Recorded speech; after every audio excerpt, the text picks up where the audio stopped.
ჩვენ უფრო მარტივად უყურებდით რეაბილიტაციის პროცესს და სამუშაო პროცესში საკმაოდ ბევრი სირთულეები აღმოჩნდა. თქვენ თვითონაც ხედავთ, მასალის ამოტანიდან დაწყებული რამდენ სხვა, ასე ვთქვათ, სირთულეებს ვაწყდებით. გარკვეული კორექტირებები ხდებოდა პროცესში პროექტის.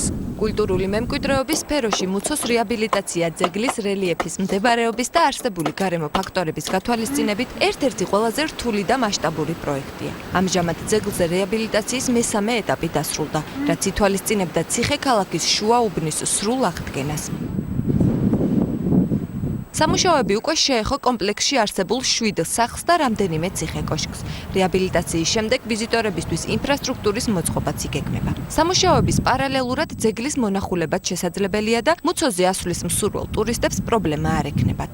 მივედით იმ ეტაპამდე, რომ შუა სოფელი მთავრდება და მომავალ წელს შემდგომ სეზონზე გადავდივართ ბოლო შემაჯამებელი, ასე ვთქვათ, რეაბილიტაციისთვის, რითიც დამთავრდება თვითონ სოფლის აღდგენა და მეოთხე ეტაპი არის ქვემოთ ინფრასტრუქტურის მოწყობა. შესაბამისი ინფრასტრუქტურის მოწყობა, თქვენ იცით, რომ აქ შექმნილი არის მუზეუმ ნაკრძალი, რომელსაც შეიძლება თავის განვითარება, ტურისტულად ძალიან დატვირთული არის ეს ობიექტი.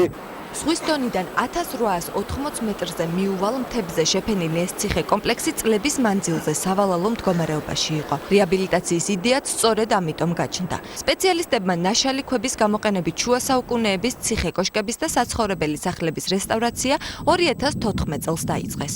როგორც იყო ძველი მეთოდებით, ისევ ხდება თლიანად რესტავრაცია, მშრალი წყობით, იგივე ხის მასალის გამოყენება, იგივე დიამეტრის როგორც შესწავლილი იყო. პროექტზე მუშაობის დროს იგივე ზომის ხის მასალა, იგივე კოჭები, ფიცარი, ნახევარკავები. ქვის მოპოვებაც ხდება პარალელურად ადგილობრივ მდებარე რაღაც კარიერებიდან. და პროექტში როგორც იყო გათვალისწინებული ფაქტიურად დავასრულეთ. რეაბილიტაციის პროექტი დაზიანებული ნაგებობების გარკვეული ნაწილის დაშლას და მის ხელახლა აშენებასაც გულისხმობს. სამუშაოებში წლების წინ მუცოდან წამოსული მოსახლეობაცაა ჩართული. ადგილობრივები ამბობენ, რომ სრული რეაბილიტაციის შემდეგ სოფლებში დაბრუნდებიან. რესტავრაცია, რეაბილიტაცია კი ხეობაში დაახლოებით 1 წელში დასრულდება და 2017 წლისთვის მუცო ძველ ისტორიულ იერსახეს სრულიად აღიდგენს.